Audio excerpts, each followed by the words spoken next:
upwards as smoothly and gently as you can, and see whether in one unbroken breath you can carry it up to your third eye center, that place just between your eyebrows, the Agya Chakra.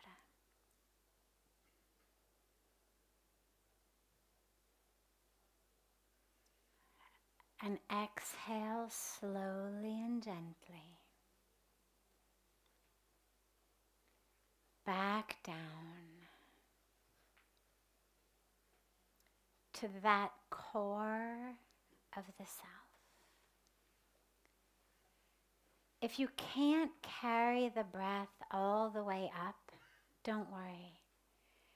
Just carry it as high as you can, without it breaking, without straining. Don't suffocate yourself. Just carry it from below your navel up as high as you can, and then let it drop back down.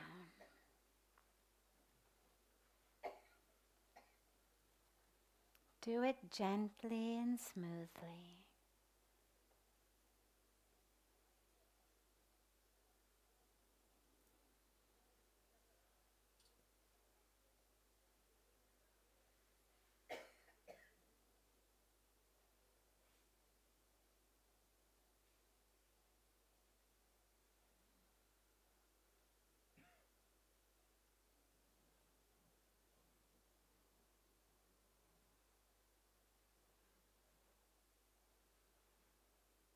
Higher and higher on each inhalation,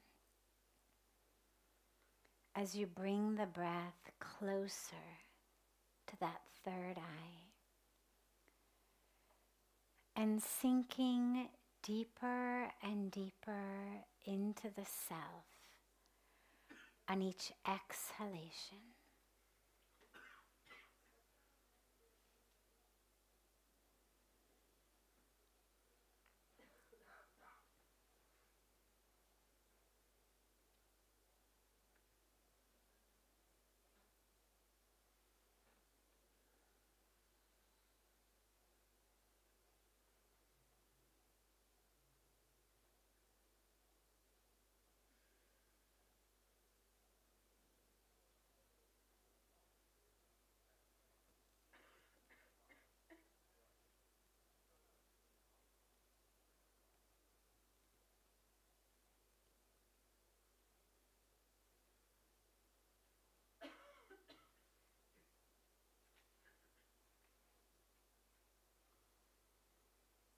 Gently bring the hands together at chest level in Namaste. Rub the palms of your hands gently against each other till they feel warm. And then take your hands and cup them over your closed eyes.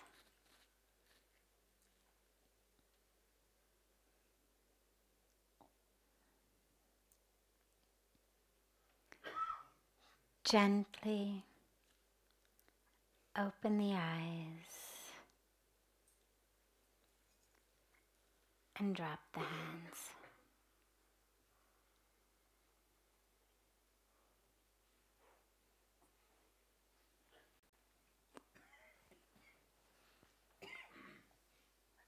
We'll start as always with a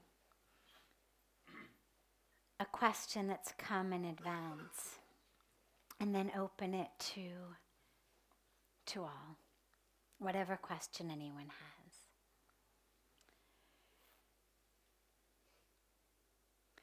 What happens to the soul after death? How does the soul choose its new body?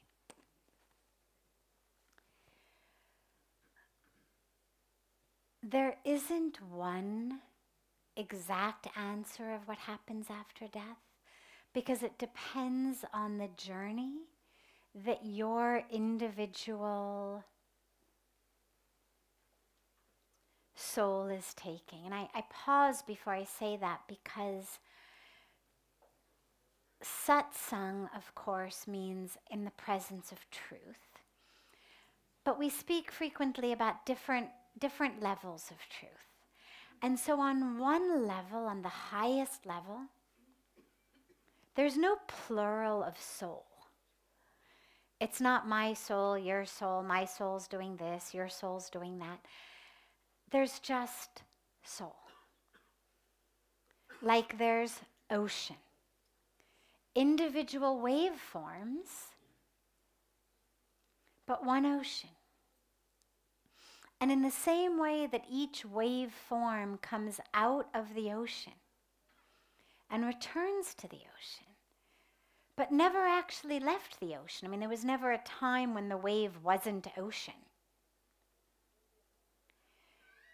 In the same way, the soul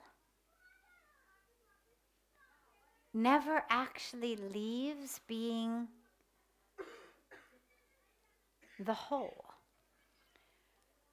So when we talk about the journey of the soul, it takes us to a slightly different level of that truth, where we're talking about our individual reflections of that. So you could think about it as drops of water that begin as ocean and then evaporate into the clouds and get carried to different places by the wind and fall in different places. And based on where they fall, their journey is going to be slightly different. But ultimately, they're all journeying back to the ocean. Every drop of water on earth is headed back to the ocean. And so that's one way to think about it. There's no analogy that's perfect. But on the level of our individual souls, their journey after death is going to be based on what's happened in this life. What's happened in previous lives led to this one. What happens in this leads to the next one. And so, am I going to even take a new body? According to the Indian spiritual philosophy, we only take bodies because we've got work to do. And so typically when you hear people talk about moksha or liberation, it's this liberation from having to have a body. People talk about it as in, when I die, I will attain moksha, oneness with God, meaning I'll never have to come back and do this again. But there's a lot of other ways to look at it. For example, Puja Swamiji emphasizes over and over and over again that liberation, moksha, is not about what happens after death. And the way that we know that, if you want to try that on with yourself, is your body really the jail?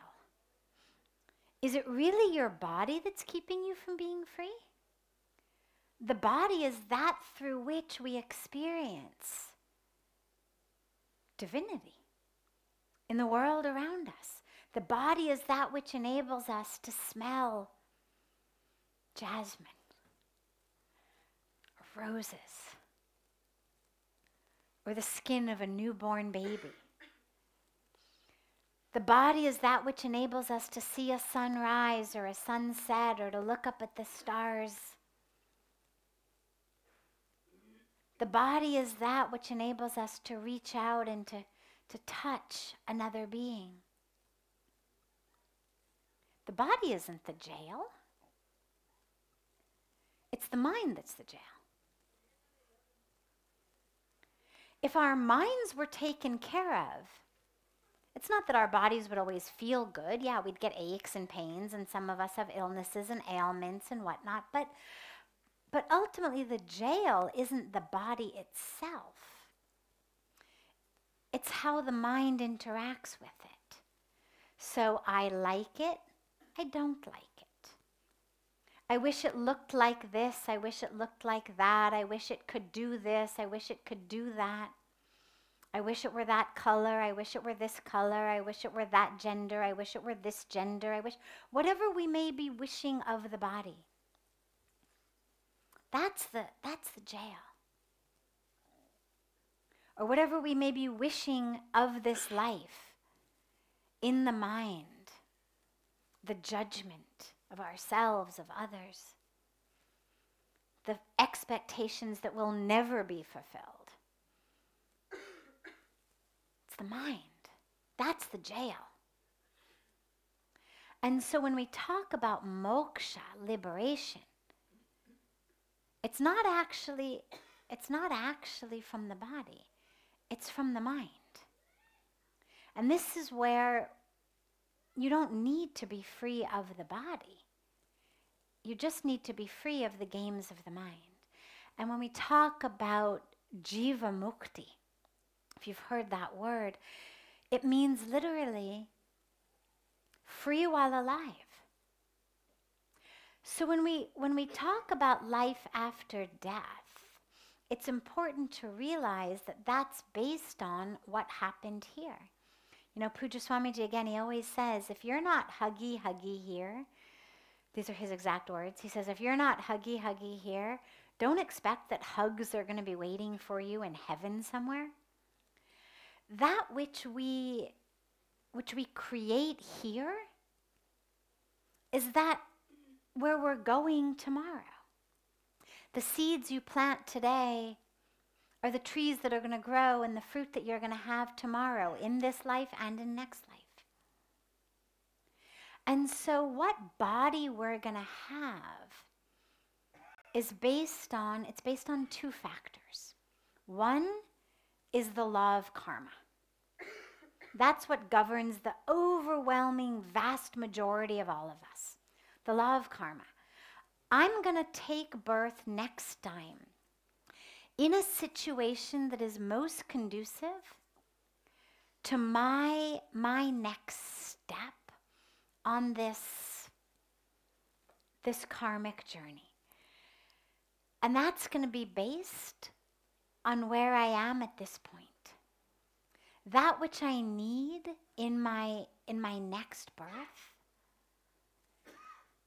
is going to be determined by where I am here.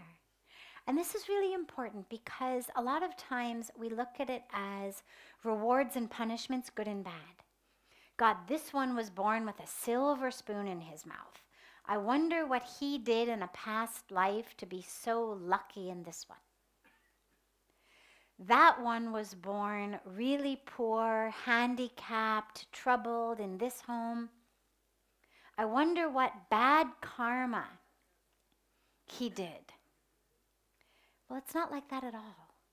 Has nothing to do with rewards and punishments and everything to do with a conducive situation for me to learn what I need to learn, for me to clear my karmic bank account. And so that's what determines my next birth in one option. But the other option is the jiva mukti, when we talk about the freedom of, I'm not taking a body randomly. I'm not taking it because I have to. I'm taking it because I want to. And so I attain that level of freedom, that level of moksha, that level of enlightenment, awakening, here in this body. But I choose to come back. Because once the mind is free, as I said, the body becomes just a great tool to enjoy, to love, to help others. And so Puja Swamiji, for example, always says, I'm coming back. As long as there are people in need, I'm coming back. I want to be there. I want to help them. So we can come back by choice as well. Actually, there's a great story of a devotee of Puja Swamiji's from 40 plus years, from when Puja Swamiji was building the Hindu Jain temple in Pittsburgh. And this man was a very, very renowned doctor, a radiologist. And he also was a photographer still, great photographer. But obviously it's a hobby, it's his job as an MD radiologist. But he was the one who always took the pictures of Puja Swamiji in the early days at the Hindu Jain temple, and he was always the one with the good camera, and okay. So his wife told me several years ago that they were sitting around with some friends, and they're very good people. I mean, deeply spiritual people, just beautiful, beautiful people. And they were sitting around with some friends of theirs, and they were all talking about getting moksha. People in their 70s, sort of talking about this, the golden years of life, and okay, well, when finally we're done, I'm going to get moksha. And he says, oh, I'm coming back. And his friends all looked at him and said, but why, you? You're the most, spiritual, awakened, divine. You've never committed any sin. Why would you possibly come back? You are a perfect candidate for moksha. And he said, well, Puja Swamiji's coming back. He's already told us that. And surely he's going to do incredible things. And so surely he's going to need somebody to take pictures of him. And so if I don't come back, who's going to take pictures of him? And so I'm going to come back and be the one to take his pictures. And I love that story because it's not a matter of, oh my God, I'm stuck coming back. It's a matter of what joy I get to do it all over again. And so when we think about next life, the question really for us is, how can I prepare for it now? And the only way to do that is to live your life now as you would want it to be in heaven or in your heavenly next birth, whatever your concept, your spiritual tradition envisions after death. Create it now, and only then are you going to have it after death. If you can't create it here, there's no one out there creating it for you. You're planting the seeds. You're shining the sun. You're watering it. You're taking care of the soil. And sure, some of those fruits you'll enjoy in this life. Some of them you'll enjoy after death. But whether you enjoy them in life or after death, they're still dependent on the seeds you've planted. And so that's how our next birth gets chosen. So think about how can I do it consciously? How can I, in this birth, become so awake, so free, that I get to come back free to just enjoy thousands of more sunsets, thousands of more sunrises, to smell thousands of more jasmines and baby bottoms and whatever it is that fills my senses with joy. That I get to come back so free that I'm a boat that carries others.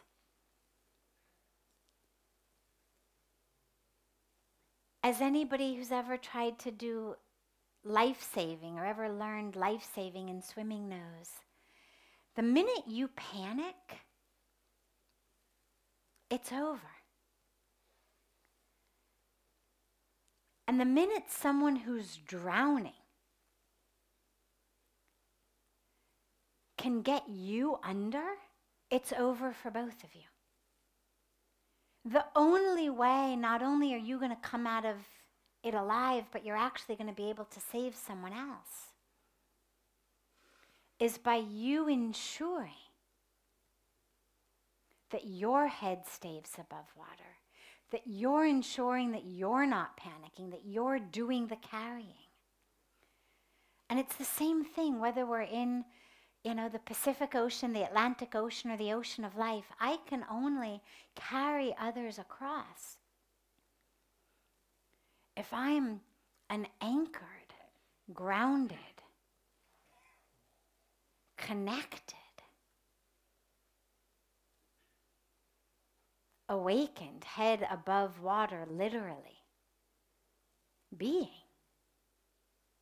If I'm drowning, I'm just going to pull others down with me. And so think about how in this life, then you don't even have to wait till next life. The next life will just be even better. But how in this life can I create that heaven I'm looking for in my next birth?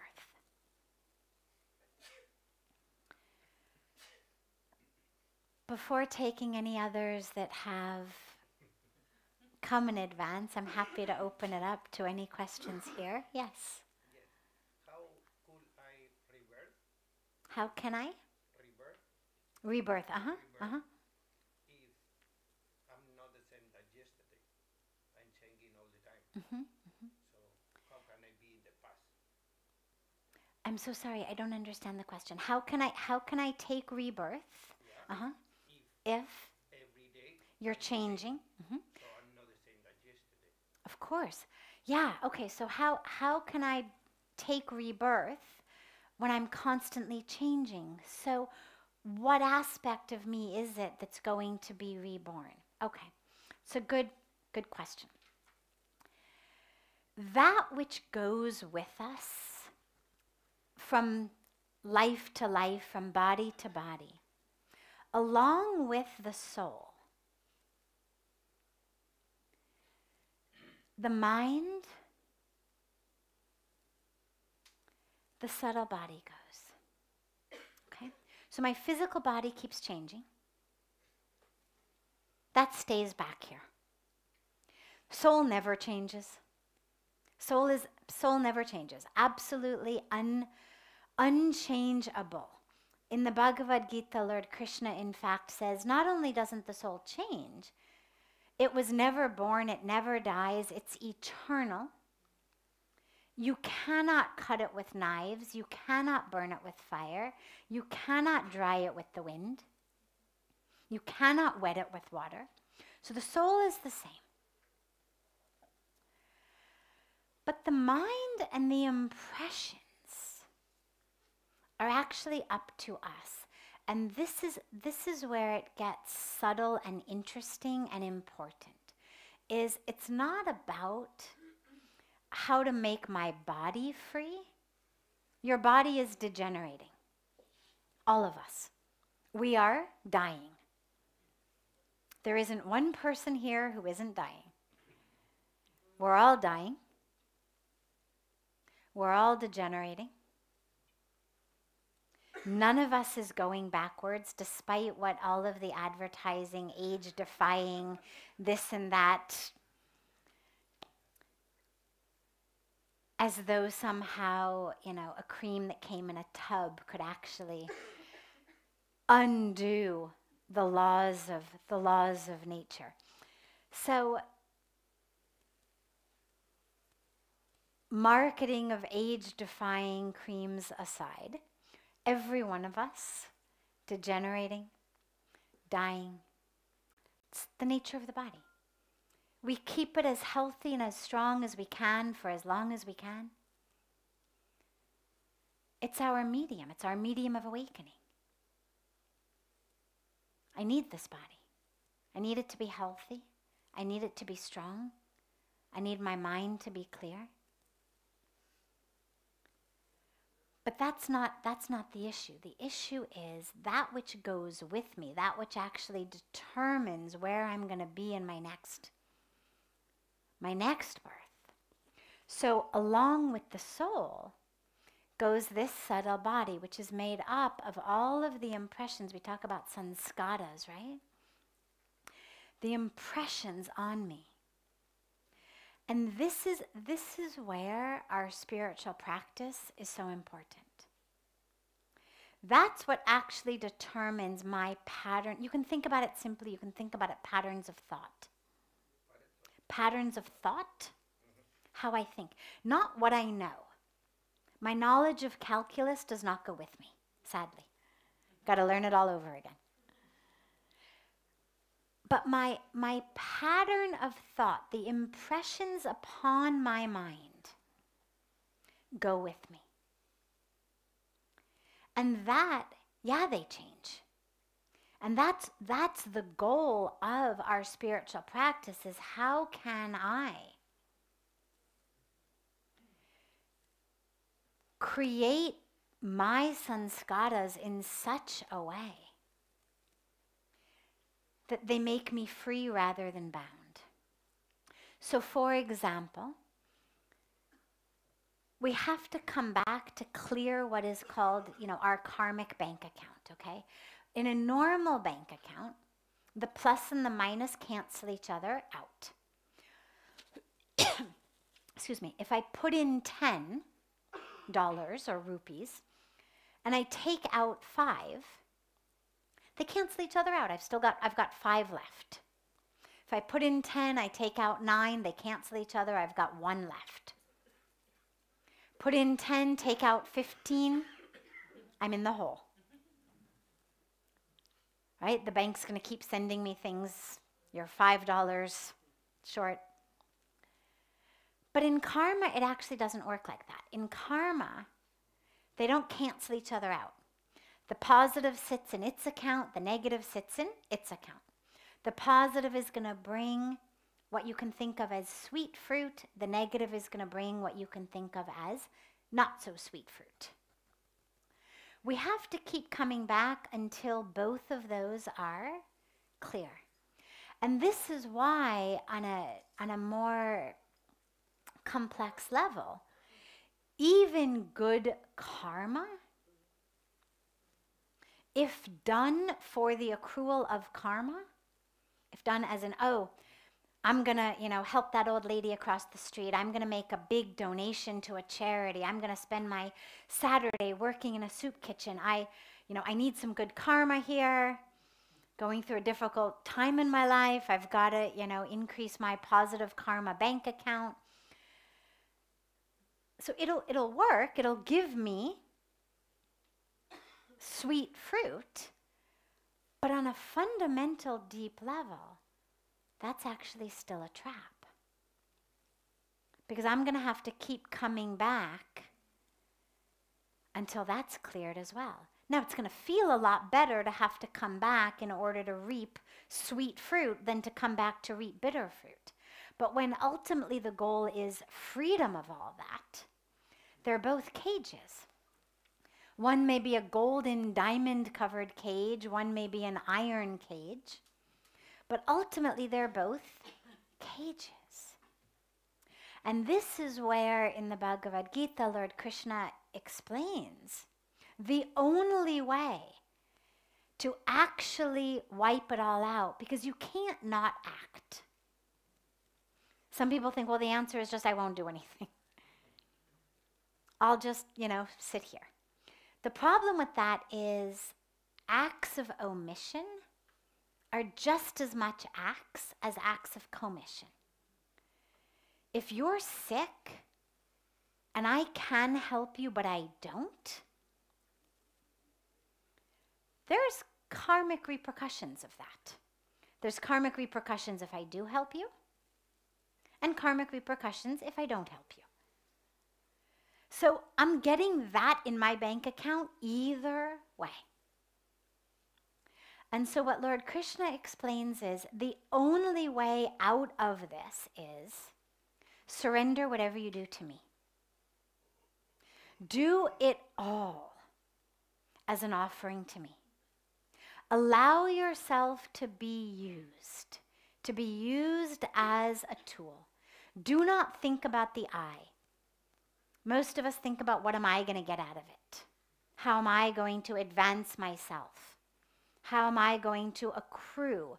Whether I'm looking to accrue money, or I'm looking to accrue prestige, or I'm looking to accrue satisfaction, or I'm looking to accrue fulfilling what I visualize as my potential, or I'm looking to accrue fun, or whatever it may be. All of that is me as doer for me. How to be a tool. Recognize you are not the doer. God is the doer. We are a tool. And when you can really recognize that whatever comes as that which is supposed to be the work that you as the tool, you as the instrument use. Look at the prayer of St. Francis of Assisi, right? O Lord, make me an instrument of thy grace. An instrument of thy mercy. A tool, right? An instrument is measured not by how beautiful it is. No one says, oh my God, that's the most beautiful hammer I've ever seen. No one ever says, wow, what a wrench. My God, that is so shiny. And, what color is that? Is that taupe? Is that mauve? What exactly have you painted that with? Nobody says that.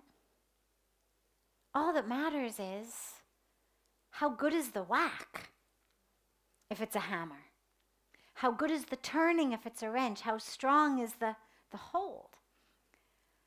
How useful is the tool, the instrument? And so whether we're looking at the Bhagavad Gita, we're looking at prayers of St. Francis of Assisi, it's all about, make me an instrument. You know what needs to be done. Use me.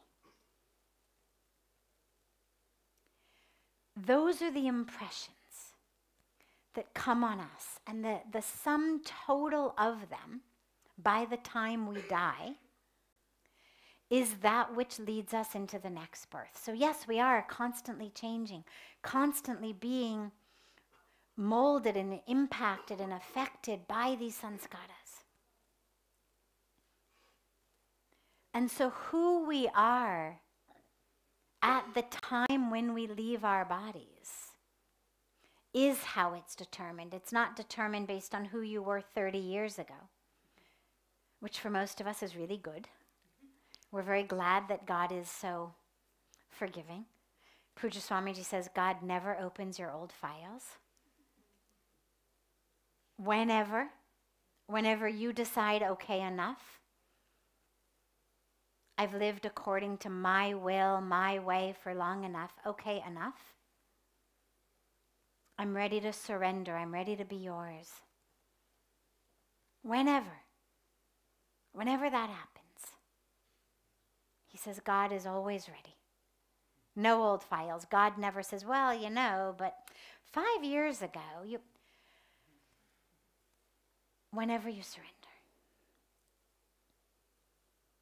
And that's the sanskara, the impression upon that subtle body that goes with us into the next life. Okay? Is that good? Yes. Yes, you.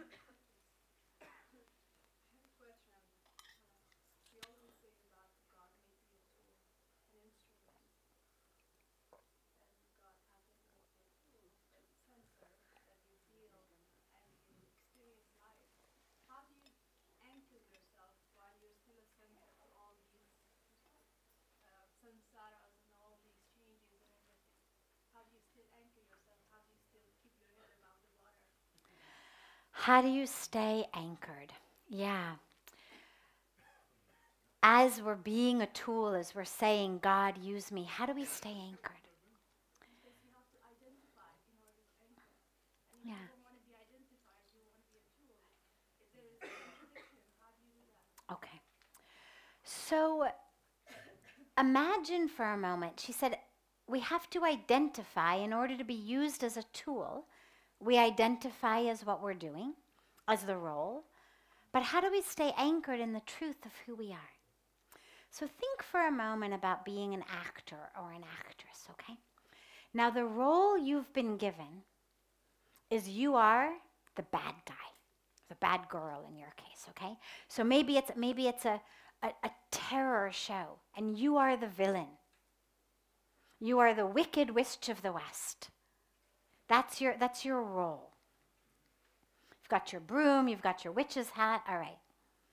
Well, if you're a good actress, you're a professional actress, you've played this witch for 20 years on Broadway, you've got it down pat, you're really good. Everybody who watches you gets scared. But at the end of every show, you go home and you're a loving wife, loving mother, loving friend. No actor that I've ever heard of, and I actually did some research on this. I actually went online and searched this to make sure it really was true. No actor or actress I've ever heard of who played a villain, a murderer, in any play or TV show, ever came home and killed their family because they forgot? They forgot that it was only a role? It never has happened. And it doesn't matter if they play the role over and over and over and over again. The minute it's finish, it's a wrap, it's curtain call, whatever their director says, it's over. Immediately. If the director says take two, they're back in character right there. Full of hate, full of malice, full of violence. Fully identified. And yet, never forgetting for even a split second that they're not that. If in the middle of a scene even, forget it's a wrap, in the middle of a scene, if from the audience they look out, say their family sitting in the audience, and they look out and they see a family member collapse on the floor in the middle of the show, they're going to drop everything. They're going to rush off the stage. They're going to jump off the stage. Nobody's going to finish the scene. So even in character, they remember exactly who they are. That's the way we do it in life. You play the role. I'm a hammer, I'm a wrench. Whatever the tool that you're being used as is. Remembering always. It's this scene, it's this act, it's this drama. Scene 1, I'm this. Scene 2, I'm that. Maybe it's a show in which the villain gets completely changed. Right? Maybe it's, the sort of Beauty and the Beast type or whatever. Completely transformed. So here you are, one role in one scene. Scene 2, different role. Both are roles. No matter what role you're playing, there's an awareness of who you are. And this is how we do it in life. Right now, this scene, this act, This is my role. Maybe I play the role for the whole drama. Maybe I do it every night. For the next 10, 15 years, I never miss a show. Maybe it changes. Maybe scene 1, I'm something. Scene 2, I'm something else. Maybe I've got 3 different roles in this. Actors do that too sometimes. Even in one show, they may have 2 different roles in different scenes. Different makeup, different costumes. And this is how we do it, is you play your role. You do your duty fully, the very best you can, knowing that you're being utilized by the divine. But it has to be with surrender. So it's not, this is the role I've decided I'm going to play. I don't want the role you've given me. It's not good enough. I'm supposed to be the starring role. What do you mean I'm an extra? No way, forget it.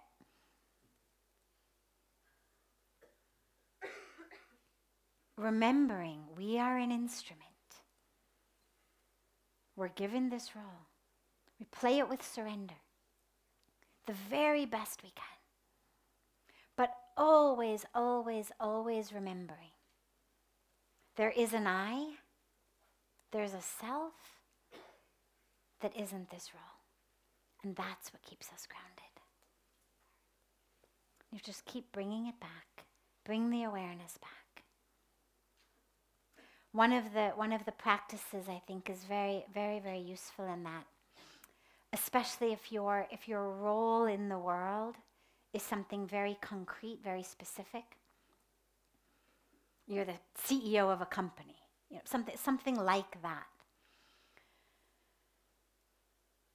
But of course, as I think about it, it could be anything. I mean, it really doesn't matter what the role is. But some of us have roles that are easier to slip into and stay connected with the self.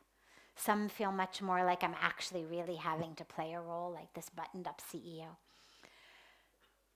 A practice that I think is very useful is every morning, literally picture yourself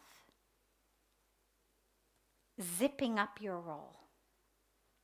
Have a moment, whether it's in your meditation, in your prayer, whether it's just in your shower, whatever it may be, but a moment of connecting not just with naked physical body, but with the naked trueness of who you are. And then an awareness of, I'm going to go out into the world, I'm going to zip up this one's mother, this one's wife, this one's boss, this one's employee. I'm going to zip up that role. I'm going to go out, I'm going to do it to the very best. And then I'm going to come home at the end of the day. And whether it's a role I take off the minute I get in the house, whether it's a role I take off only when I go to bed because I actually play a different role within the house. Some of us have roles outside the house, other roles inside the house. But at some point before I sleep, again, whether it's in meditation, whether it's in an evening bath, whether it's just lying in bed before I sleep, but just a moment of removing those roles, removing that costume, and reconnecting with the self. Doesn't have to be long. 5 minutes. Just a real connection, the self beneath the role. Yeah. Okay, one last question for night. We'll start with yours tomorrow. Is that okay? Are you here tomorrow? Okay. Yes. Yes. I found in life pain always helps to grow and makes me stronger each time. But what I would like to know is, how do we open ourselves to happiness? Often happiness comes to us and it's like, no, because it's not for me, or no, you've been too nice. Or how do we open ourselves To happiness. How do we open ourselves to happiness? She said, I know we usually talk about how do we open ourselves to pain. But when happiness comes, sometimes we feel like, no, no, no, no, no. There's a couple reasons this happens, and that's important to realize before we even start looking at the solution. One reason it happens is we don't think we're worthy of it. Literally, it must be a fluke. All these people can't really like me because I'm really horrible on the inside. And if they just knew how horrible I was, they wouldn't like me. So it must be some fluke. I don't deserve this goodness. This success must be a fluke because I'm really stupid and I really don't know anything. And so the fact that this thing I did was appreciated so much or was such a success must be just a fluke. So that's one reason that it's hard for us to open, is because we really think I don't deserve it. This must be some sort of mistake in the universe that has brought this to my doorstep. And we'll look at how to overcome that in a moment. But the other reason that this happens is simply because it's what we are so used to. That which sells a good movie, a good TV show, a good book, is not just kind of run-of-the-mill happiness. There's got to be something that happens, right? People would get bored. Even in a show like The Brady Bunch, which was really sort of the quintessential, like, everything is perfect, everything is happy, everyone is perfect, everyone is beautiful, everyone is this. I mean, you're sort of quintessential happy family. The show only works because each episode there's some conflict, there's some problem, something happens. Nobody is interested in watching. Just people kind of enjoy life with, no problem and no catastrophe. And so in order to make our TV shows, our movies, our books sellable and interesting, there's got to be a hook. Something has to happen. And so our brains have actually been primed. And the time that it always happens is when things are going really well. I mean, that's just how storylines work. We're sailing along fine, and it's a beautiful summer day. We're on the ocean. We pull out a picnic.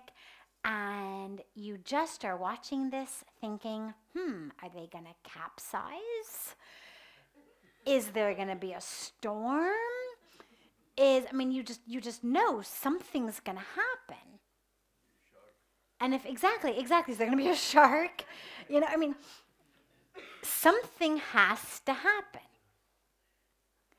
And so because we spend so much of our lives in front of our TVs and movies or books, whatever it may be, we've literally, our brains have also just become primed for things are going so well, what's going to happen? Where's the shark? Where's the storm? Where do we capsize? If not today, tomorrow. What's the catch? Exactly, what's the catch? Exactly. Something that's, so we aren't given, really tragically, we're not given models of just happiness, just goodness. And so that's the other reason. That one is much easier to overcome because that's just a general patterning in the mind that's not so deep in the psyche. I mean, it's deep because it's lasted our whole lives. But it's societal programming. And the answer to that is literally just to catch yourself doing it. And so when happiness is there, and the minute your brain starts wondering what's going to happen, what's the catch, what's lurking behind that corner, to just catch yourself. And to say to yourself, hey, wait. Thankfully, I'm not living in a TV serial. Thankfully, I'm not living in a movie that we're trying to sell to millions of people. Thankfully, there is allowed to be just kind of nice boredom. Not boredom as in I'm in a rut, but boredom as in there is no shark, there is no capsizing, it just is really nice. I'm just really happy. So to just catch yourself in that. And the more you can see it, the more it loses its power over you. This is a good rule of thumb for all of those mind games. Simply seeing them for what they are dissipates their power. So to just look at it and be like, excuse me, we're not writing a TV serial here. Things are actually allowed to be just good. So that's how to deal with it from that level. You've got to just catch yourself in the act and reprogram yourself. And for God's sakes, turn off the TV.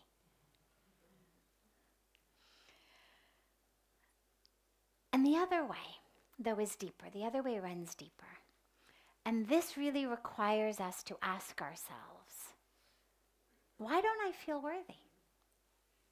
What is it about myself that isn't worthy of goodness? You know, there's a beautiful poem by Khalil Gibran, who is probably my favorite poet. And it's a poem about giving.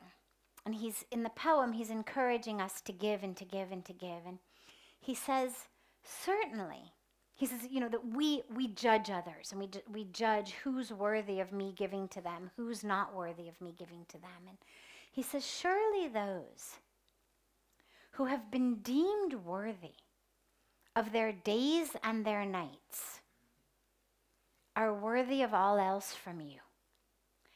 And what I love about that, aside from the giving part, is that just simple awareness of, oh yeah,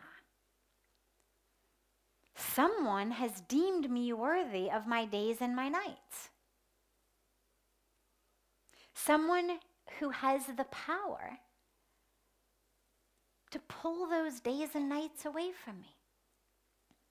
But if I've been deemed worthy of those, certainly I'm worthy of all else. Nobody invites you home for dinner, but then doesn't let you eat what's on the table. Right? If someone gives you an invitation to dinner and welcomes you home, sits you at the table, you're absolutely entitled to enjoy yourself of all that's there. And in the same way, every one of us has been invited to this divine table. And we have no idea how long it's going to last. We have no guarantees on our life. But as long as we're here, as long as we're deemed worthy to still be at the table, surely we're worthy to enjoy all of the beautiful delicacies that are given to us. And to enjoy the experience of being satiated. No one would invite you home and say, how dare you feel full? How dare you enjoy the food? You can only come for dinner if you don't like the food. You can only come for dinner if you really restrict yourself and don't eat. Rather, hosts are the opposite. You say, I'm full enough. No, just one more. I made this with love, right? If human hosts are capable of such generosity and grace for those whom they've invited, surely the divine is capable of such graciousness. Surely the divine is saying, you can't be full of happiness yet. I've got so much more to give you. What do you mean you're full? Here, Have more, have more, have more. I made it fresh. It's just for you.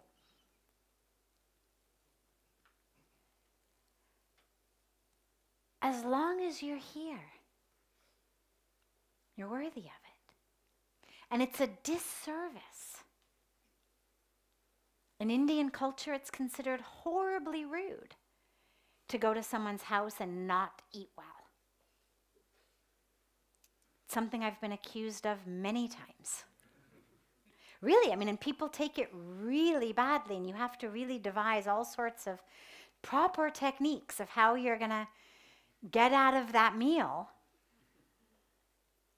feeling okay physically and making sure that your host and hostess is still, happy with you.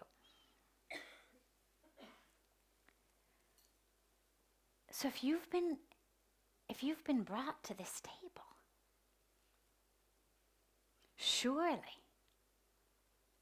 not only are you worthy of all it has to offer, but to not soak it all up is a grave disservice, an insult to the one who has brought you to the table. You can't say, no, I don't do happiness, sorry. Same way I don't get away with it, I don't do sweets. Well, just a little, it's not so sweet, whatever. Right? You can't come to the table and say, sorry, no happiness for me. You've got to take it in. So just think about it like that. If it's being fed to you by the divine,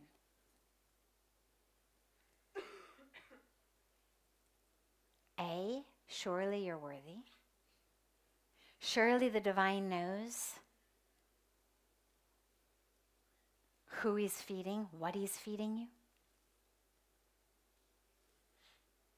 So you better just open your mouth. And keep sitting. Take seconds. Take thirds. Okay? Yes. Wonderful. Tomorrow evening, we'll take hers and then yours. Okay. And yours. Sorry. Yes.